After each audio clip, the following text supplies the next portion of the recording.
Fala, galerinha da Bio! Você sabia, gente, que tomar colágeno para rejuvenescer, na grande maioria das vezes, não faz sentido nenhum? Sabia não? Então vem com o Barnil.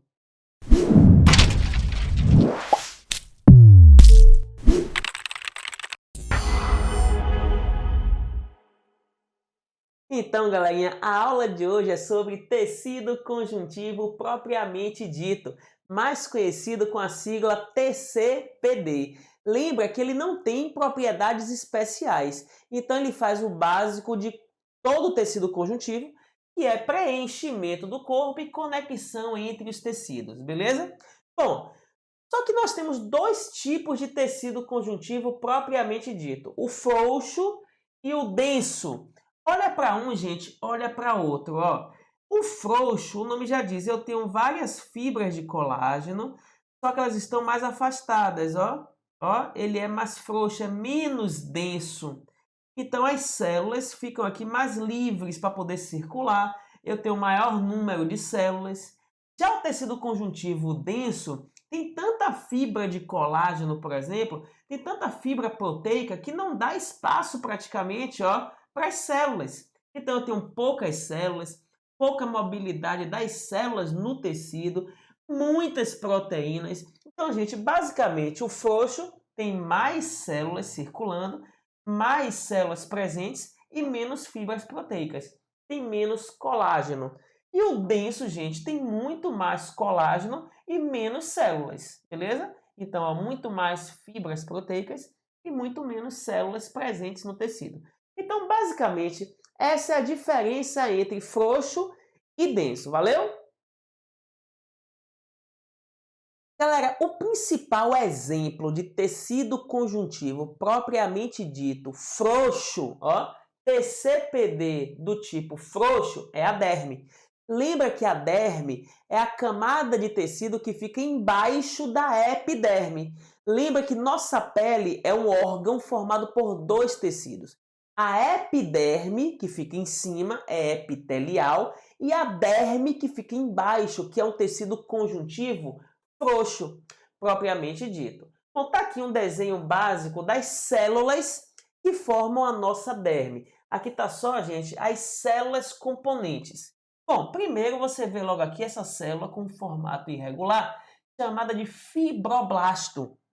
Fibroblasto é a famosa célula produtora de colágeno. Ela produz fibras proteicas, beleza, gente? Não esquece. Então, ó, é o principal produtor de colágeno do corpo. Só que aí é que tá. Eu falei no início da aula que tomar colágeno, na maioria das vezes, é um engodo, não vai dar o efeito que você espera. Porque, gente, o colágeno é uma proteína. Quando você ingere o colágeno, você vai digerir ela. E o que você absorve são os aminoácidos.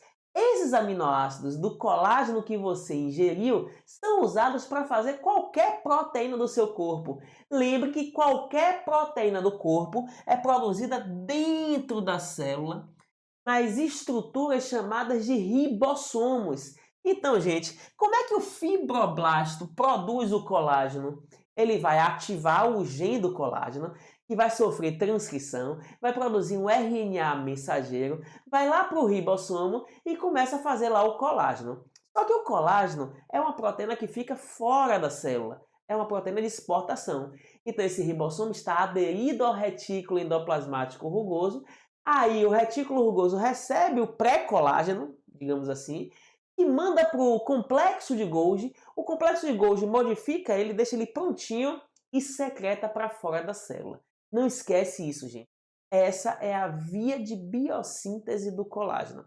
Agora, recentemente eu vi circulando na mídia aí uma tecnologia nova em relação ao colágeno. Chama de colágeno verisol, é um colágeno patenteado. E quando a gente digere ele libera pequenos peptídeos que conseguem entrar no nosso corpo e estimular os fibroblastos a produzirem ou aumentarem a produção de colágeno. Então, gente, a maioria do colágeno ingerido vai ser digerido e não vai ter função estimulativa. Não vai ter função estimulante na produção de colágeno. Beleza? Só que, segundo essa tecnologia chamada Verisol, ela promete que esses peptídeos serão bioativos. O que é isso? Eles estimulam o corpo da pessoa a produzir colágeno endógeno. Aonde, Barninho? Nos fibroblastos. Cuidado! Fibroblasto não é a única célula produtora de colágeno. Agora é a mais importante. É a principal célula produtora de colágeno. Beleza? Bom, outra coisa, gente. O macrófago são essas células aqui, ó, que são, na verdade, células de defesa. Macrófago é um tipo de glóbulo branco.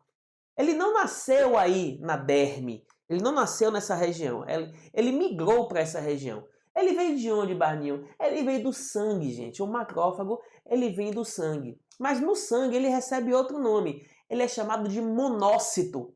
No sangue ele é chamado monócito, não tem poder fagocitário, mas é capaz de atravessar a parede do vaso sanguíneo. A gente chama isso de diapedese. Ele atravessa a parede do vaso e vai para o tecido para poder monitorar invasores. Ele faz o que, Barninho? Ele faz fagocitose dos antígenos. Antígeno, você lembra, são os corpos estranhos, são os invasores. Gente, ele fagocita os antígenos e depois apresenta fragmentos do antígeno, fragmentos do patógeno, ou seja, os antígenos, para os glóbulos brancos especiais, que são os linfócitos T e os linfócitos B. Beleza, gente? Bom, o nome disso é a apresentação de antígeno. Nós temos ainda aqui, pessoal, as células que armazenam gordura, armazenam lipídios na forma de triglicerídeos. São os adipócitos. Observe que o núcleo do adipócito é deslocado, a maior parte do citoplasma é preenchido por uma gota de lipídio, certo? Uma grande gotícula de lipídio, uma grande vesícula repleta de triglicerídeos, e essa gordura serve para fonte de energia para o organismo. Cuidado com uma coisa, os adipócitos aqui estão afastados, ou seja, são esporádicos no tecido conjuntivo frouxo. Só que eles podem se agrupar, se aglomerar e formar uma camada de adipócitos. Aí deixa de ser tecido conjuntivo propriamente dito, frouxo, e passa a ser um tecido especializado em armazenar gordura, que nós vamos chamar de tecido adiposo. Então, o tecido adiposo tem uma grande concentração de adipócitos. Já o tecido conjuntivo propriamente dito tem uma pequena concentração de adipócitos. São adipócitos esporádicos. Beleza, gente?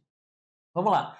Bom, reserva de energia e serve também como isolante térmico quando formam tecido adiposo, quando formam camada adiposa. Bom, a quarta célula importante aqui no tecido conjuntivo é o mastócito. Olha, gente, essa célula aqui, ó, cheia de grânulos citoplasmáticos. Essas vesículas, elas contêm duas substâncias, a heparina e a histamina. Beleza, gente? Ó, apresentam heparina e histamina. Os mastócitos, gente, por causa dessas duas substâncias, eles são muito envolvidos no processo de inflamação. É a reação imunológica do organismo. Eles atuam também nos processos alérgicos. Por quê, Barninho? Porque a heparina, gente, é um anticoagulante. Ajuda o sangue a circular no local onde está tendo a invasão, a infecção, para poder combater os invasores. E também a histamina, que é um vasodilatador, faz com que o sangue dilate, né, os vasos dilatem, para que o sangue circule mais e para que as células de defesa possam fazer diapedese, para ir para o local onde está tendo a infecção. Beleza, gente? Agora, o excesso de histamina pode causar intensa vasodilatação e muito edema na região, porque o líquido sanguíneo extravasa e vai para o local onde está tendo a infecção. Não esquece isso. Mastócito tem a ver com produção de histamina e heparina e tem a ver com processos inflamatórios e alérgicos. Valeu, gente? Bom, e a última célula do tecido conjuntivo propriamente dito é o plasmócito, que também é uma célula de defesa, é um glóbulo branco, é um linfócito do tipo B que foi ativado, ou seja, é um linfócito que está em plena produção de anticorpos. Ele é encontrado, gente, depois ou quando está tendo uma infecção no corpo. O corpo está sendo invadido por algum patógeno, por algum antígeno, e aí ele migra para a região para poder produzir anticorpos no local onde está tendo a infecção. Então não esquece, plasmócito é o linfócito B, produtor de anticorpos. Ele produz as imunoglobulinas, que são proteínas de defesa, chamadas de anticorpos. Eles também, gente, podem sofrer ativação, produzir anticorpos, e depois do ataque, depois de defender o corpo, alguns deles permanecem vivos. E aí formam células de memória, junto com os linfócitos T, CD4. Valeu? Não esquece isso. Bom, quem quiser aí, galera, tira um print dessa telinha, porque essa telinha é muito legal. Mostra aqui as células do tecido conjuntivo frouxo da derme. Vamos ver agora, galerinha, o que é a matriz extracelular do tecido conjuntivo frouxo. O nome já diz, matriz extracelular. É tudo que fica do lado de fora das células. Ou seja, fica entre as células. É por isso que é chamado de meio intercelular ou meio extracelular. Tanto faz. Na prova, intercelular ou extracelular são meio que sinônimos nessa situação. Bom, aqui eu destaquei as proteínas que fazem parte dessa matriz. Nesse caso, a principal delas é o colágeno. Lembre que a principal fibra proteica, essa mais grossa aqui, ó, gente, é o colágeno.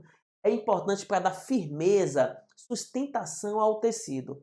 Um tecido rico em colágeno é um tecido firme, tem um aspecto jovem, beleza, gente? Um tecido pobre em colágeno, e aí lembre que com a idade avançada a gente reduz a produção de colágeno, ele vai ser um tecido flácido, envelhecido, flácido. Então, colágeno dá firmeza ao tecido. Bom, mais colágeno no indivíduo jovem, menos colágeno no indivíduo adulto. Outra coisa é que a produção de colágeno, gente, não esquece isso, sofre influência da vitamina C. Então, vitamina C é importante para a produção de colágeno. Uma prova disso é que a falta de vitamina C leva à falta de colágeno no tecido conjuntivo, nos ossos, nas cartilagens, e aí causa sangramento na gengiva, perda de dentes, típico de um quadro chamado de escorbuto. Não esquece, galera, escorbuto, carência de vitamina C, carência na produção de colágeno. Valeu, gente? Bom, segundo, a fibra elástica. A fibra elástica, ela é essa mais fininha aqui, ó, gente, ó, e o nome já diz, elástica.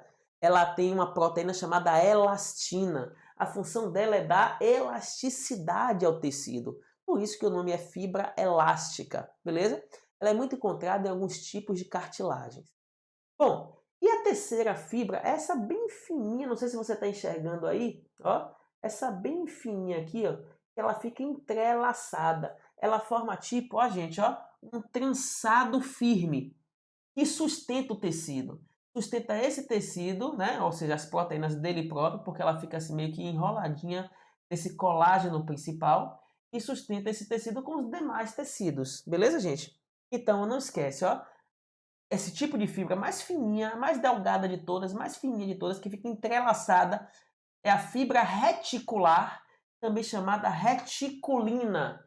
Fibra reticular, que é formada por uma proteína chamada reticulina. Não esquece isso, galerinha. Bom, e agora nós temos toda essa parte aqui, ó, preenche o tecido, que é a substância fundamental amorfa, beleza? Essa substância fundamental é um gel formado por mucopolissacarídeos, que são, na verdade, glicoproteínas, gente. Por exemplo, ó, glicoproteínas e proteoglicanas, por exemplo, o mais abundante, o mais importante é o ácido hialurônico.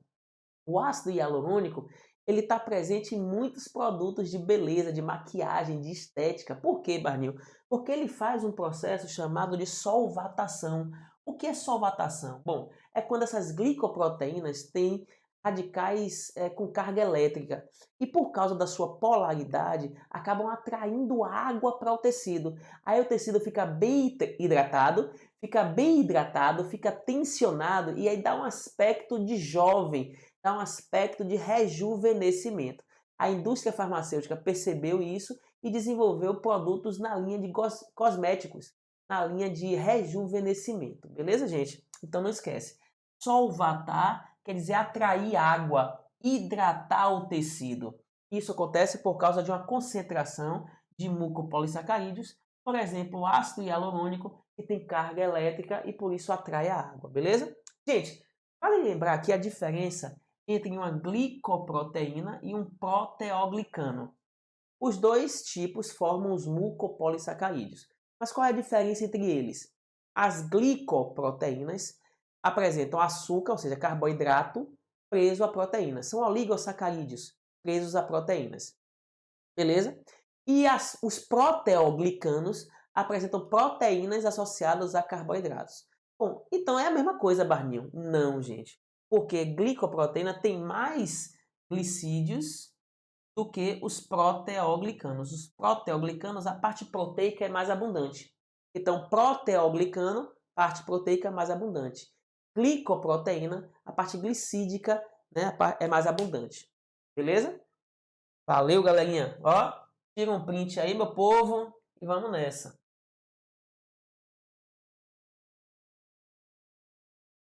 Vamos ver agora, galerinha, ó, o tecido conjuntivo propriamente dito, só que agora o denso. O tecido conjuntivo denso ele pode ser dividido em dois tipos. O denso modelado e o não modelado. Vamos ver primeiro o não modelado. Mas, Barninho, por que chama assim não modelado? Porque as fibras de colágeno, elas formam uma rede, uma malha. Elas ficam, gente, ó, entrelaçadas, como se fosse uma rede. A gente chama essa organização, esse aspecto, de um aspecto não modelado. Beleza? Bom, esse tecido não modelado, na forma de uma rede ou de uma malha de colágeno, ele é resistente à compressão. É como se fosse uma rede mesmo de deitar. Você deita na rede, você comprime a rede, aquela malha consegue segurar o peso do seu corpo. A mesma coisa. Se você olhar os órgãos internos, todos eles são revestidos por um tecido conjuntivo denso não modelado, para dar o formato do órgão, beleza, gente? O formato daquele órgão, proteção para aquele órgão, para dar um limite para aquele órgão. Então tem que ter ali um tecido conjuntivo não modelado. Por exemplo, se você olhar aqui o rim ele tem uma cápsula fibrosa que reveste ele, ó, reveste órgãos internos.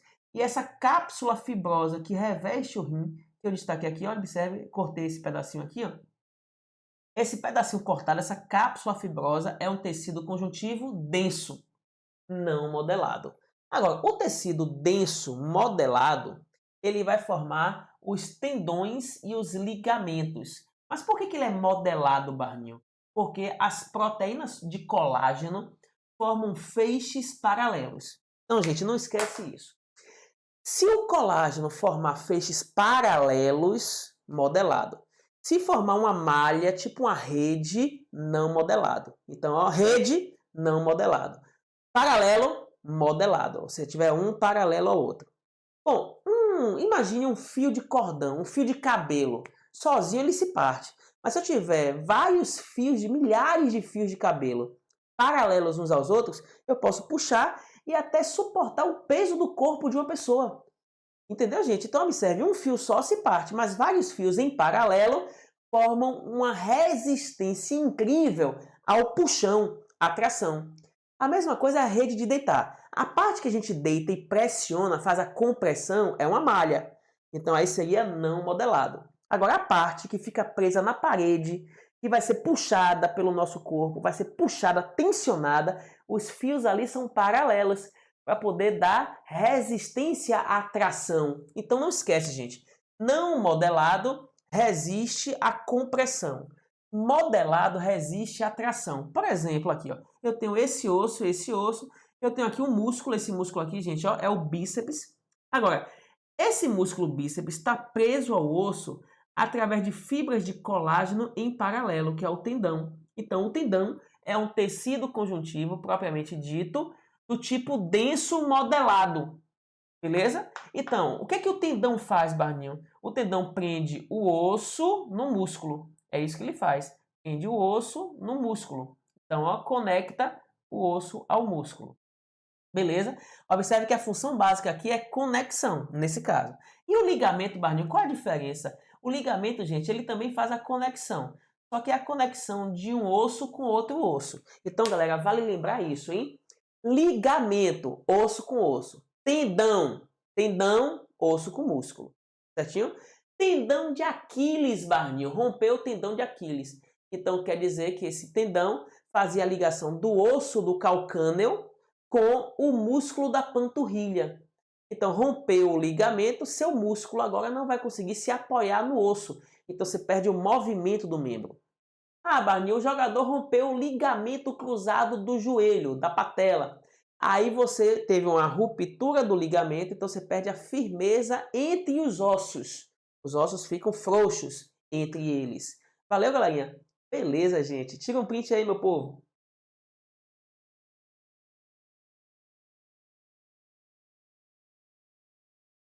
Pois é, galerinha, nossa aula de tecido conjuntivo propriamente dito, o famoso TCPD, chegou ao fim. E se você gostou dessa aula, você já sabe, né, gente? Clica aí ó, nesse likezinho aí, deixa um like de barrinho, se inscreve no canal, ativa o sininho para receber notificações, compartilha com a galera da Bio. Valeu, gente?